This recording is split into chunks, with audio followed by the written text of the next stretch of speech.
Hey, what's up everyone, I'm Praetorian, and welcome to my review of Holy Fury, which is the latest expansion DLC for Crusader Kings II. This review will only cover the paid features included in the expansion, and will not consider the many changes and additions of the 3.0 free patch. This way you can make an informed decision on whether or not Holy Fury is worth purchasing. The focus of Holy Fury is very much on Christians and pagans. One of the biggest additions for Christians is the new sainthood feature. When a particularly pious Christian dies, the religious head or a local bishop may decide to beatify them. This will grant the character a trait and could result in them being canonized as a saint later on. If they do reach sainthood, a new bloodline, a feature we'll discuss later, will be created and granted to members of the saint's dynasty. They'll also be given a new epithet, and the province with their burial site will receive a special modifier. In the religion view, you can access a list of all the saints that have been canonized. This was probably my favorite feature added specifically for Christians. It adds a lot of flavor, and there are a ton of events associated with the saints and their burial sites, and it grants an extra incentive and reward for cultivating an extremely pious character, something I felt was lacking before. Holy Fury also adds two smaller features for Christians in the form of special decisions. When a Catholic king or emperor succeeds to the throne, they'll now need to take one of these decisions to hold a coronation ceremony. You'll select the rank of the clergyman you want to be crowned by, from a low-level bishop all the way up to the Pope himself. The clergyman may then make a request of some sort, with his rank and his opinion of you affecting how demanding the request will be. A low-level clergyman, or one who really likes you, may not ask for anything. A few examples of requests I've seen would be requiring you to give lands away, having to change your investiture laws, or to even being asked to depose of an anti-pope. After completing the request and selecting how extravagant and expensive your coronation will be, you'll send out invites and the coronation will begin. Similar to feasts or hunts, the coronation will have several events tied to it, and once completed, your king or queen will now be wearing their crown. While coronations are specifically only for Catholics, the other decision allows you to arrange a special baptizing ceremony for your heir and can be used by all Christians. The heir will get a modifier, and how good the bonuses are will depend on the rank of the clergyman who performed the baptizing, with the religion head giving the best modifier. The child will also have an opinion modifier with the clergyman who baptized him. Overall, I like these features. They're really not major additions, but they serve as a nice bit of flavor and help tie monarchs closer to the church as they were historically. The final Holy Fury feature specifically for Christians are the new Crusade events.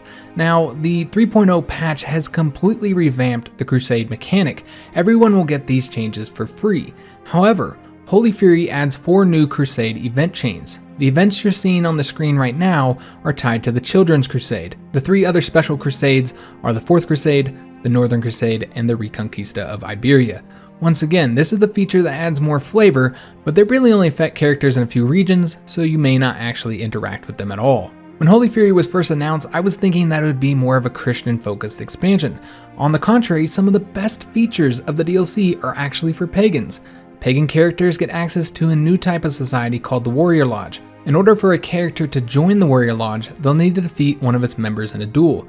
Once you're a member, the Warrior Lodge functions like most of the other societies in the game, except this one is focused on warfare, duels, and other martial pursuits. Renown, which is used to gain promotion in the lodge, is gained from the martial skill and militaristic traits and actions. Members will get missions that require them to duel a certain character, raid a particular province, or simply to wage war on a specific country. As a member, your character will overall be tougher in battle, and they'll get access to some really cool new abilities, which are tied to either making you a better military leader or a better individual fighter.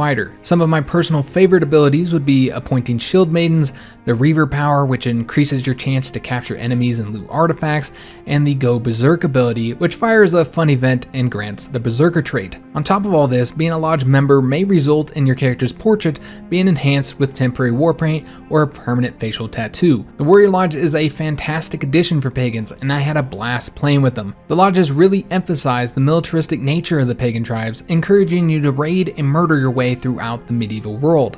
They may very well be my new favorite society in the game. Similar to Christians, pagans receive several smaller features as well. Powerful, unreformed tribal rulers now have access to the mass conversion decision, where they will seek a sponsor from an organized religion to convert all their provinces and subjects. Pagans can also throw a great tribal festival, increasing prosperity in the realm, as well as providing a peaceful method for increasing the moral authority of the religion. The festivals will grant various other benefits based on the events you get and the options you select. Unreformed tribal pagans are also able to create great pillars, providing prestige and moral authority. These two minor features give pagans the much needed means to increase moral authority in a peaceful manner. And this is important because a higher moral authority is needed for one of the major new features for pagans, the extended Reformation system. Without Holy Fury, reforming a pagan religion is a simple decision that a ruler takes. It lacks flavor, and the only real purpose is to put your religion on par with the organized religions of the world. But your reformed religion isn't really on par with them because it lacks a lot of the unique flavor that the others each provide. Holy Fury seeks to change this with the new pagan Reformation system. When a pagan ruler reforms their religion, they'll now be able to customize it by selecting 4 tenets in 3 separate categories. You'll select the nature of your new religion, the leadership of it, and 2 unique doctrines. The nature and doctrines will primarily determine the rules and benefits of the reformed religion. There are quite a few of them, so I won't go over them all, but they allow you to create a very unique religion that may borrow and combine the rules and features of other faiths, or even create entirely new rules and mechanics. For instance, a nature may determine which kinds of wars are allowed, or allow followers to intermarry with other religions. And doctrines can add interesting features like allowing polygamy, assigning zodiac signs with unique bonuses to all followers, or providing the ability to sacrifice prisoners of other faiths to satisfy the bloodthirst of your gods. Holy Fury grants the new eldership succession law to Baltic and African tribes, but there is also a doctrine for reformed religions that grants this new succession law as well. And one of the most interesting opportunities when reforming is the ability to set up who will be the leader of the new religion. Will each realm have their own religious leader? Will there be one high priest leader for the entire religion? Or will religious leadership go hand in hand with secular leadership, making the ruler the head of the realm's religion? The choice is yours.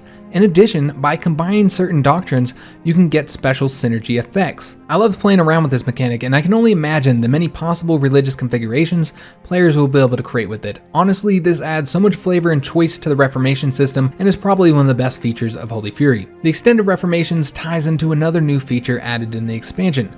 Greek, Italian, and Roman rulers are able to restore the Hellenic religion, which uses the pagan Reformation system, once they fulfill certain conditions. There are a ton of events tied to this, and Hellenic characters also get special decisions and CBs, as well as unique societies and unique monastic and holy orders. Now, I can't really comment on this feature much since I didn't get the opportunity to try it out in my review campaigns, but it looks like it could be a fun goal to set for yourself since it's supposed to be somewhat difficult to do. While Holy Fury is very much centered on Christians and pagans, it does add several features that will be available to other characters. The biggest of these is the legendary bloodline mechanic. A bloodline is a unique modifier that is passed down from who the game calls the founder to their descendants. The DLC includes several historical bloodlines, such as the blood of Attila or the blood of Ragnar, but there are also multiple ways to establish a custom bloodline. For instance, being a particularly famous raider, having extremely high prestige, or becoming a saint as I mentioned previously. Bloodlines are an awesome feature, and it can be really fun to try and breed many different bloodlines into your dynasty. Holy Fury also adds the ability to sway or antagonize characters. You can only sway one character at a time, and likewise you can only antagonize one character at a time. Doing either of these will result in events firing that give you the opportunity to change the opinion of the character you're targeting. While these events certainly add a lot of flavor, the important thing is that the mechanic finally gives the player a more direct way to affect the opinions of other characters, something I always felt was lacking in the game. So it's a great minor feature, but my one issue with it is that this really feels like a mechanic that should have been included in the free patch rather than locked behind a DLC, and that's due to how important it is and the fact that this was something that was always needed but lacking in base CK2. Holy Fury includes a number of other smaller features, such as a new tiered scar system with randomized visuals, the ability to rename artifacts, new female counselor models for Norse pagans, Indians, Muslims, and the Rabbi Counselor, the ability to rename members of your dynasty in your realm if they're under the age of 10, and a new weather system for sub-Saharan regions. But my favorite of the smaller features would be the kill list, which tracks all the deaths that a character is responsible for. This includes those you slayed in battle and duels, those you murdered, or even the deaths you're indirectly responsible for, such as characters who were killed on your orders. There's something quite glorious, and perhaps a bit disturbing in a way that only CK2 can be, about being able to see a list of all your kills. You can also see the kill list of other characters, however you'll only be able to see their kills that are publicly known. Now these are all minor features, yet somehow they still add a lot to the overall Crusader Kings experience. There is one final set of features I have not discussed yet, and I purposely saved this for last. Holy Fury provides 2 new alternate ways to start a campaign. The first is the Shattered Realm start. You'll select this option when choosing your starting era, and it'll allow you to create a customized world start where kingdoms and empires are broken down, i.e. shattered, into duchies and counties. You're able to control how shattered the world will be, so you can have just dukes, just counts, as in every province has its own independent ruler, or a mixture of counts and dukes with the former being subjects of the latter. There are a bunch of sliders and options for customizing the world start, including the ability to select how many characters, if any at all, will be marked as great conquerors, which give them several powerful bonuses in order to make for a more challenging experience. The other new alternate start is called Random World. While the Shattered Realm start is using historical titles, cultures, religion, etc., in a random world everything will be, as the name implies, randomized. Once again, there are a ton of customization options and sliders here, and you're able to select just how random or historical the world starting situation will be. You can even take a look at all the randomly created religions and then use the pagan Reformation system to design the features of those religions yourself. Overall, these alternate starts add an insane amount of new content when you think about just how different each of your starts could be when using it. However, for many people, including myself, this feature isn't all that appealing. I recognize the ambition of the mechanic and I can see why many players would love it, but I'm one of those individuals that is really only seeking a more historical start, or at the very least a plausible alternate history. Thus, these features add very little value for me, hence why I saved them for last in this review. So that's pretty much every feature added in the Holy Fury expansion. I make an effort to go over all the features, including the minor ones, because I want you to know exactly what you're paying for. And frankly, it's often the minor features in Paradox DLCs that end up being my favorite. Now for my final verdict. I absolutely love Holy Fury. Many of CK2's DLCs are aimed at improving the gameplay for a specific region or playstyle, but when it comes to Holy Fury, you're likely to use several of its features in every campaign. Of course, you'll probably notice that many of Fury's features are minor, but I'm sure you also noticed the theme of this review: more flavor. That's what Holy Fury is at its core. It adds more flavor for every style of play. Outside of the alternate world starts, there really isn't a massive front-of-the-box feature in the DLC. It contains a collection of well-thought-out, well-designed minor mechanics that, when looked at all together, results in a far more varied and flavorful experience.